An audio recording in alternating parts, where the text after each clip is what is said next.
Yo guys, kembali lagi. Pada kesempatan kali ini gue pengen kembali lagi ngelanjutin video gue tentang pembahasan bahasa pemrograman yang digunakan untuk membuat web. Dan untuk kesempatan kali ini gue pengen lanjutin lagi video JavaScript.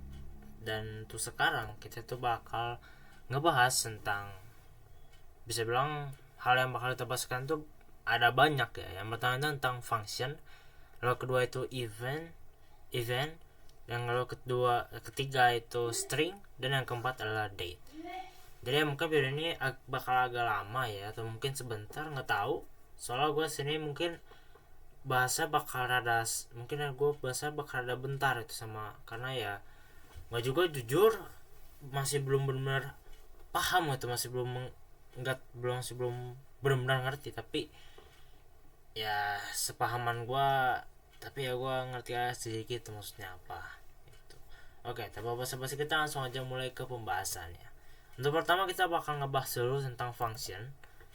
Oke, jadi sebelumnya function itu adalah fasilitas di sistem pemrograman untuk membuat suatu perintah yang fungsinya dapat kita gunakan berulang kali tanpa batas selama halaman masih terhubung dengan function yang dimaksud. Jadi maksudnya itu misalnya kita itu kayak, kalian pernah gak sih misalnya di web kalian atau pemrograman kalian itu kalian pengen nampilin garis panjang ya, garis strip yang banyak ya, panjang satu garis itu, dan pasti bakal lumayan ribet kan kalau misalnya kita harus terus tulis itu satu-satu gitu dari awal sampai akhir. Nah, function ini tuh bisa digunakan untuk mempermudah hal tersebut. Jadi kita bikin satu fungsi atau satu function yang isinya misalnya tanda strip yang panjang itu, dan nanti ketika kita pengen nampilin garis panjang dari strip itu, kita tinggal panggil aja functionnya secara berulang kali gitu. Nanti pas kita, jadi ya nanti bakal diulang-ulang seperti itu. Maksudnya berulang kali itu bisa dipakai berkali-kali, dan itu harus ada di dan itu harus terhubung gitu dengan halamannya gitu. Biar lebih gampang, ini adalah pemrogramannya. Jadi ya ini adalah cara penggunaan function. Jadi kita pakai tag function dulu ya, lalu bukan tag sih, ini apa sih, atribut function, lalu kita kasih nama functionnya apa, lalu kita masukin isi function yang ingin dua, misalnya garis-garis seperti ini deh yang tadi, atau enggak kata-kata bebas. Lalu ini ada ya yang fullnya gitu. Nah, bisa kalian di sini function di bagian script ya, di bawahnya itu ada function, lalu dikasih nama tampilan nama. Jadi nama dari function itu adalah tampilkan nama, dan lalu isi darinya itu adalah malas ngoding, pakai return malas ngoding gitu isinya. Dan nanti ketika kita masukin ini get elemen di hasil dan tampilkan nama, yang keluar akan ini malas ngoding. Oke, biar lebih gampang kita langsung ke pemrograman ya. Jadi ini, maka kalau kita coba jalankan, hasilnya adalah malas ngoding gitu. Misalnya kita pengen bikin kayak gini deh, lalu kita run seperti ini. Dan lalu kalau misalnya kita pengen nampilin lagi gitu ya, maka kita bisa seperti inilah gitu. Ya, pokoknya ini bisa lah di apa ya, berkali-kali gitu ya, simpel gitu sih. Itu dia untuk pembahasan kita tentang function.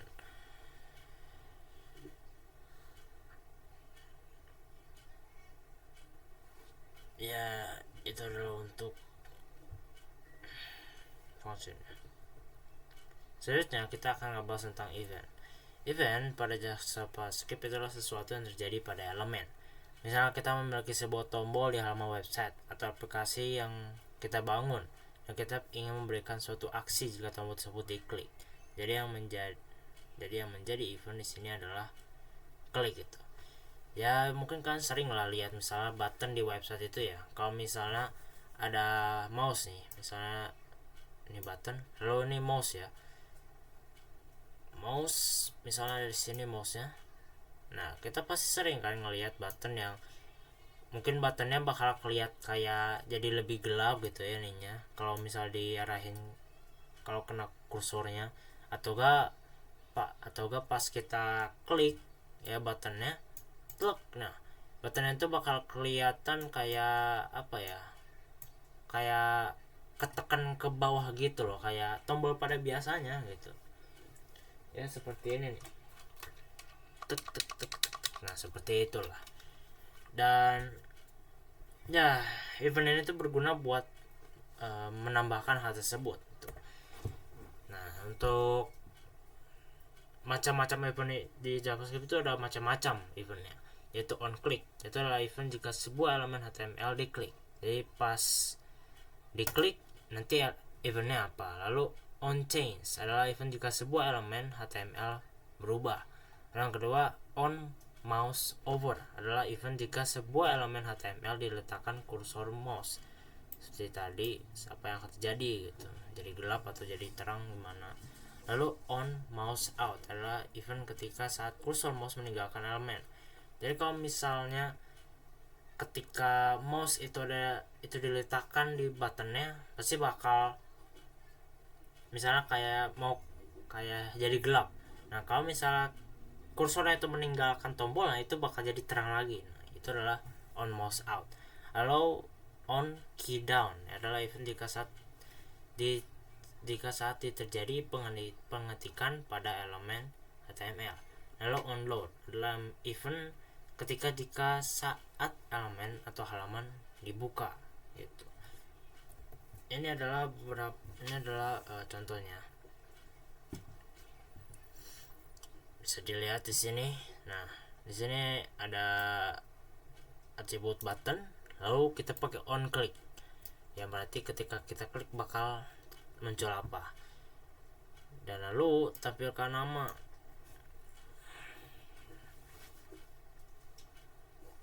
Nama saya Andi. Nah, ini dia.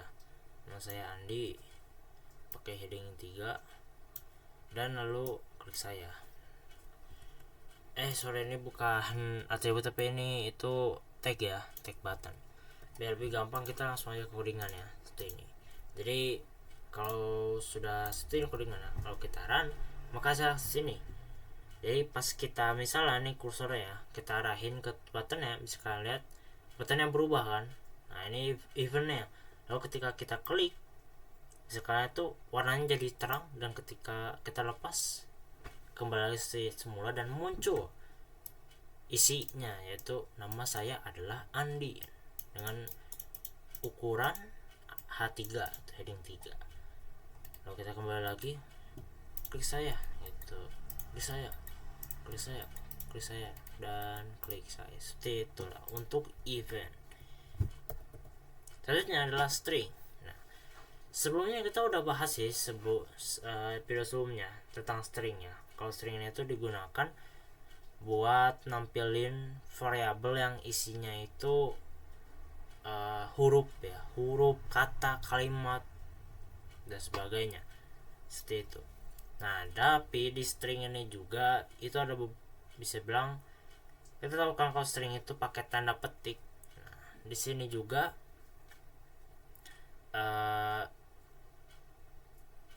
pertama tanda petik yang digunakan string ini juga ada dua, yaitu tanda petik 2 dan tanda petik 1.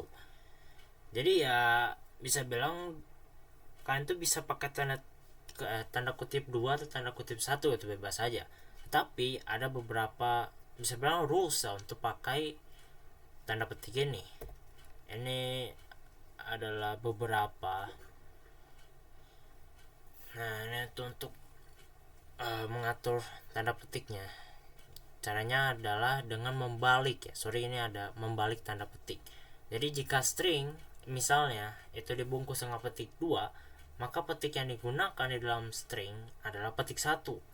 Nah, begitu juga sebaliknya. Jika string dibungkus oleh petik 1, maka petik yang harus digunakan adalah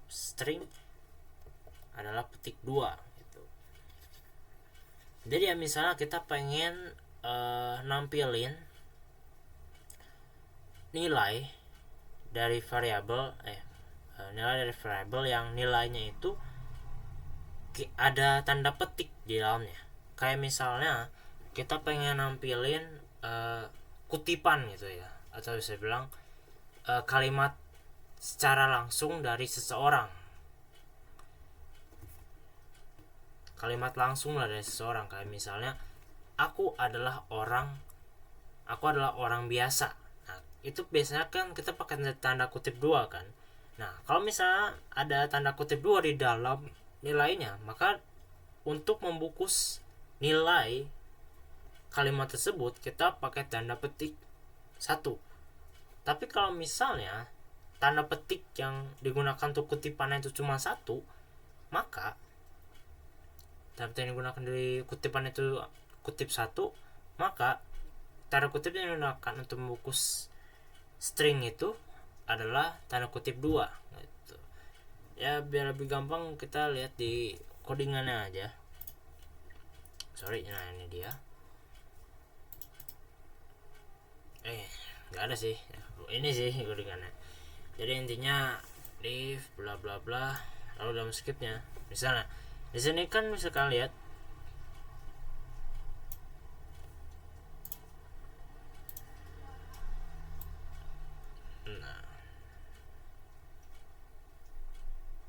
misalkan lihat nama saya Diki itu adalah string ya. Lalu kenapa yang dipakai itu tanda kutip 1? Itu semua dikarenakan di dalam string ini itu ada value Diki yang mana dia ini tuh menggunakan tanda petik 2. Jadi kalau misalnya di dalamnya itu tanda petik 2, luarnya tanda petik 1. Kalau di dalamnya tanda petik 1, luarnya tanda petik 2. Lalu ini untuk JavaScript-nya ya simple lah. Jadi ini kalau misalnya, tapi kalau misalnya cuma satu kayak gini itu nggak apa-apa, karena ya dihitungnya, karena nggak dihitung sebagai pembungkus atau apa ya, gini aja. Jadi seperti ini, luarnya tanda petik 2, dalamnya 1, luarnya 1, dalamnya 2 gitu. Itu untuk string di JavaScript. Dan yang terakhir adalah date. Ada sebuah fungsi yang khusus disediakan di JavaScript untuk menampilkan tanggal, yaitu bisa menggunakan fungsi date. Dengan menggunakan fungsi date ini, kita bisa menampilkan tanggal di PHP biasanya. Dan untuk mengatur format tanggal yang ditampilkan, kita bisa menyesuaikannya dengan memberikan atau mengisi format tanggalnya sesuai dengan keinginan di dalam parameter fungsi date.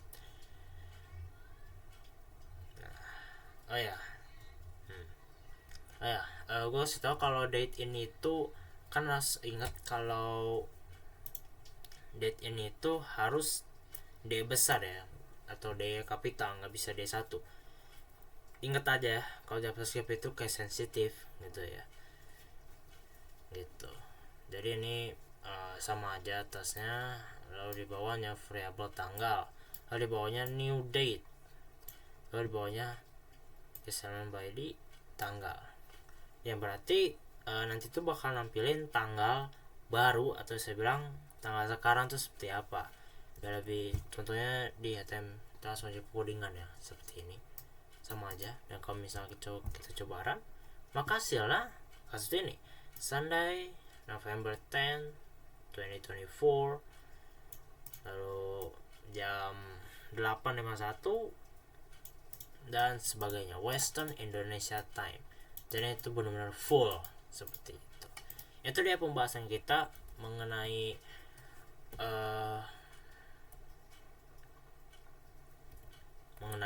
function, event, lalu string dan juga date. Oke, jadi itu dia video gue untuk sekarang. Terima kasih atas perhatiannya dan sampai jumpa di video selanjutnya. Bye.